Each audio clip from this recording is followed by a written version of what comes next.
Apply कर रहे हैं और उनको नहीं मिला। ये लाइसेंस से रिलेटेड है।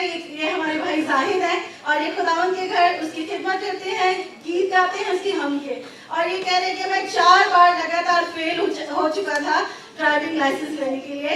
और जब इतना मैं बर्दाश्त हो गया कि मैंने कहा अगर मैं 5वीं बार फेल हुआ मैं पाकिस्तान चला जाऊंगा, मैं दोबारा अप्लाई नहीं करूंगा। लेकिन इन्होंने कहा कि मुझे खुदावन से कोई कमिटमेंट करनी थी। मैंने अपने दिल में सोचा कि खुदावन अगर मैं इस बार अप्लाई करूंगा मैं अपनी सैलरी का 10वां हिस्सा बिना लागत तुझे दिया करूंगा हर महीने।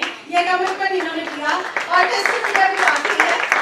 ये कह रहे कि जैसे मैंने ये कमिटमेंट किया और 21 तारीख को जब पास्टर जी से इन्होंने जाने से पहले टेस्ट में अपेयर होने से पहले दुआ कराई, पास्टर जी ने कहा कि मेरा बेटा तुझे वीजा मिल जाएगा और ऐसे ही हुआ। सॉरी, ड्राइविंग लाइसेंस मिल जाएगा। ऐसे ही हुआ कि खुदावन इनको 5वीं बार में ड्राइविंग लाइसेंस दिया।